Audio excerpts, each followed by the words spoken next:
A história logo começa na prestigiosa Academia Mágica Higarden, uma academia que naturalmente valoriza o talento para a magia. Porém, nosso protagonista não tem tanta aptidão com magia, infelizmente. Como uma compensação, ele sempre vai para a masmorra matar monstros e treinar suas habilidades de combate. Um tempo depois, em uma das salas de aula da academia, nos é explicado que canalizando a pequena quantidade de magia no minério de Balca e no pó de Agni, cria-se um pedaço de enxofre, e logo em seguida se torna possível catalisar uma chama brilhante. O professor Edward afirma esta informação e busca um aluno para nos mostrar isso na prática. Chamando Will, que estava distante em seus pensamentos para ir na frente da turma, Will não parece muito surpreso com essa situação toda. Will tenta usar o catalisador para gerar uma chama. Infelizmente, ele falha miseravelmente e a turma toda cai na risada. O professor logo mostra sua indignação com o fato que Will não pode nem mesmo usar uma magia de nível básico, o apelidando de aluno teórico. Sem perder tempo, outro aluno chamado Sion nos mostra como fazer esta magia com facilidade. O professor logo afirma que neste mundo magia é tudo. Um sem talento não merece estar em um ambiente que dá origem aos grandes sábios, reforçando que o nosso protagonista deveria sair desta academia de uma vez por todas. Depois da aula, Sion vem confrontar Will, dizendo como ele é um fracasso total nesta academia. No mesmo momento, conhecemos a Clorette Loire, filha de uma família nobre, mesmo que apenas no nome, e uma aluna um tanto quanto boa na academia e que não vai permitir que insultem um amigo dela. Sem medo, ela defende Will, dizendo como ele é gentil e se esforça mais do que qualquer um. Sion vai embora logo em seguida, mas reforçando que se tornar um magia Vander sem ter magia é algo impossível e que Will deveria apenas sair da academia logo. Colette consola Will, dizendo que há algo errado com o professor usando ele de motivo de chacota dessa forma. Will não parece muito triste com tudo. Não podendo usar magia é algo que ele já espera ter que passar. Além disso, ele se considera muito sortudo por ter uma garota bonita preocupada com ele. Dito isso, ele faz Colette perder sua compostura totalmente pelo elogio repentino de Will. Em seguida, Will se encontra olhando para o céu. Colette nos explica que os magos mais poderosos, os Magia Vander, continuam a defender o céu. Mas agora, voltando há muito tempo atrás, as pessoas não sabiam nada sobre o céu. Elas estavam presas à escuridão. O mundo foi aterrorizado pelos invasores celestiais, por tempos até que 5 magos se juntaram contra eles. Esses magos repeliram os invasores. Eles lançaram um selo no céu que trouxe paz ao mundo. Estes sendo os Magia Vander. Esse título vem sendo conhecido desde então e concedido apenas aos mais fortes. Todos no mundo sonham com isso pelo menos uma vez, a honra de se tornar um mago. Agora, voltando para os tempos atuais, Colette questiona se a varinha da donzela de gelo estaria cuidando deles hoje. Will afirma que sim. Agora, ainda para as memórias de Will, Will e Elfaria, lendo um livro, ficam surpresos que exista um sol e uma lua além das barreiras. Elfaria diz que se eles chegarem o mais perto possível do céu, no topo da torre, se eles se tornarem Magia Vander, talvez consigam ver o pôr do sol, dando início a uma promessa que Will e Elfaria chegariam neste nível um dia. Mesmo sendo uma promessa inocente de infância, Elfaria tinha o potencial real.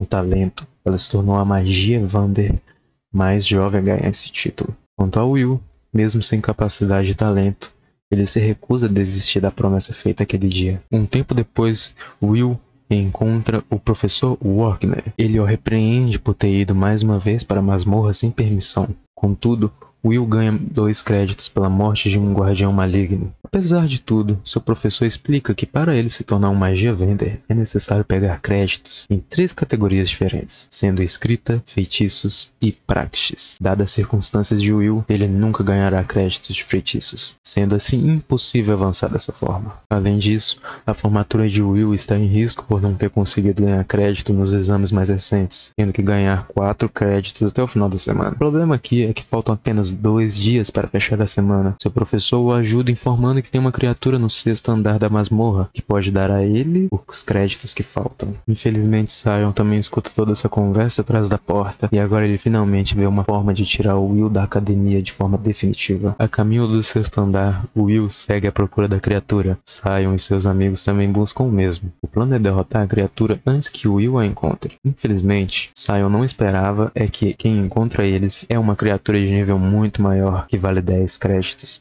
Will rapidamente chega ao local e toma conta da situação, vendo Sion em perigo. Apesar da situação, Will se pergunta se realmente deveria salvar Sion depois de tudo que ele o fez passar. Porém, Will lembra de uma conversa com sua amiga Elfaria, dizendo como ele é gentil e mais corajoso do que qualquer um.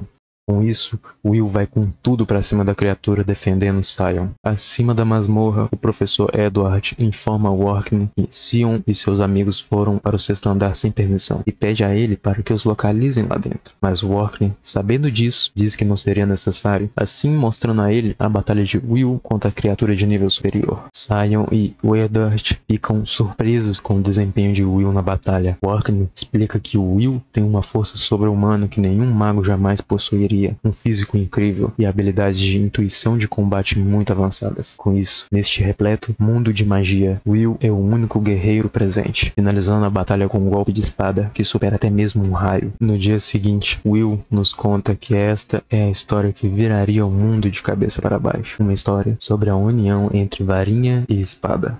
Vemos uma memória de Will com seus 10 anos, todos os julgando por não conseguir usar magia e que não passava de uma isca para atrair a sua amiga Elfaria para a escola. Após isso, vemos Will na sala da diretora, onde ela o entrega uma espada para se defender das magias que ela joga nele. Após ver seu desempenho, a diretora permite que ele continue na academia apesar da sua condição. Então, Will a pergunta se poderia subir na torre algum dia atrás de sua amiga. A diretora fala que se ele for persistente e infalível, talvez um dia consiga. A cena corta para Workney explicando para sua turma como funciona a subida para a torre, e que há apenas 2 formas, a primeira sendo criar uma nova magia, e a segunda é obtendo pelo menos 7.200 créditos na academia. Ele diz que apenas um número limitado consegue da primeira forma, sendo melhor correr atrás da segunda opção. Fora da sala, Colette encontra Will e o pergunta como foi sua aula de reforço. Will nos conta que apesar de ter pegado todos os créditos possível em escrita e em nenhum em feitiço, ele não deixará de se esforçar para se graduar. Mais à frente, podemos ver um dos amigos de Sion espalhando o boato que ele derrotou uma criatura de 10 créditos. Apesar disso, Sion está aborrecido por saber que isso é uma mentira. E, ao ver Will passando no corredor, o confronta indignado por ter sido passado para trás por um sem talento. Enquanto isso, na sala da diretora, Edward se encontra pedindo a expulsão de Will. A diretora não entende o porquê expulsá-lo, já que ele chegou tão longe e com notas boas, tirando o fato que ele não pode usar magia. Ela diz que pode haver outros caminhos para ele além de subir na torre. Edward diz que o problema aqui é ele querer subir na torre. A diretora então diz ao Ed para fazer um teste pessoalmente a ele. E caso ele não passe, Ed pode decidir a expulsão dele. Agora no corredor da academia vemos Will mexendo em seu armário. Colette diz que ele não mudou nada e continua a guardar sua espada ali. Ele a conta que não pode sair com ela pela academia e voltar até seu dormitório seria um problema, já que seu colega de quarto não o deixa sair de lá quando entra. Na sala de estudos vemos Will estudando incansavelmente. Colette o diz que ele já é incrível na escrita, não precisa se esforçar tanto. Mas ele continua, pois não pode perder sequer nenhum ponto. E também diz se identificar com a perspectiva da raça dos anões que está escrevendo, já que eles não podiam usar magia, mas continuavam a lutar sempre. Ed aparece para levar Will para o salão de feitiços sozinho.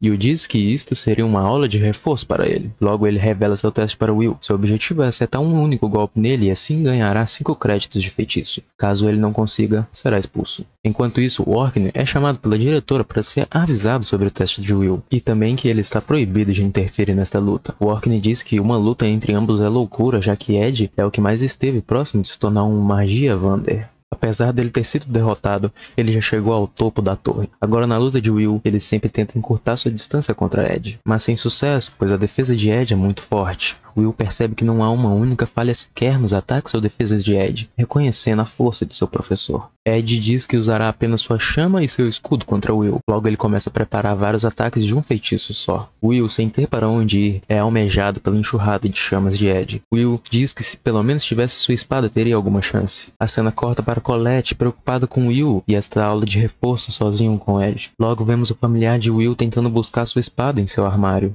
Voltando para Will em sua luta, vemos Ed dizendo a ele que se não pode superar nem mesmo ele, não poderá chegar muito longe. E diz ser assim que o mundo funciona. Uma espada nunca superará uma varinha. Mesmo assim, Will ainda deseja se tornar uma magia Vander.